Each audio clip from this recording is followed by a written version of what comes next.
সোমবার সাত সকালে চার চাকার গাড়ির ধাক্কাতে কিছু বসার জায়গা ভেঙে যায় এবং সেই গাড়িটি নয়াঞ্জলি খালের কাছে চলে যায়। এমনই ঘটনা ঘটেছে দক্ষিণ চব্বিশ পরগনা জেলার বারুইপুর থানার অন্তর্গত বারুইপুর খাসমল্লিক ও পদ্মপুকুরের মাঝে। স্থানীয় বাসিন্দা ও পুলিশ সূত্রে খবর, ওই চার চাকা গাড়িটি সকালবেলা কামালগাছি থেকে ধামুয়ার দিকে যাচ্ছিল। হঠাৎ গাড়িটির দু একটা ইলেকট্রিক স্তম্ভ এবং বসার জায়গাকে ধাক্কা মেরে গাড়িটি নয়াঞ্জলির কাছে চলে যায়। যদিও এই ঘটনা হতাহতের কোনো খবর নেই।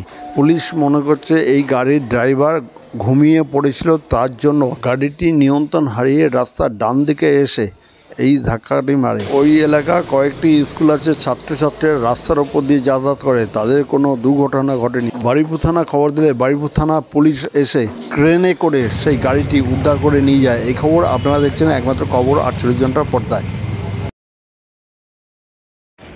কি হয়েছে ঘটনাটা ঘটেছে সকাল 6:30 নাগাদ।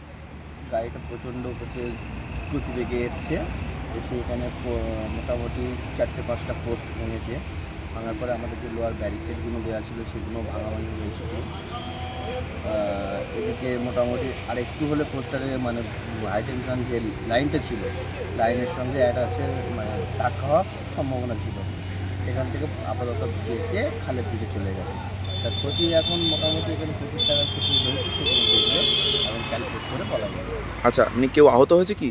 না, এই মুহূর্তে কেউ ওখানে আহত হয়নি। যেহেতু সকালে ফার্স্ট মর্নিংয়ে এটা আমাদের যদি ব্যবসার টাইমে হতো তাহলে প্রচণ্ড হয়তো এটা স্পট হয়ে যেত। কেউ ছিল গাড়িতে? গাড়িতে ড্রাইভার ছিল। ড্রাইভার কোথায় এখন? ড্রাইভার এখন আপাতত গাড়িতে নেই, পার হয়ে গেছে। আচ্ছা, আপনার নাম কি?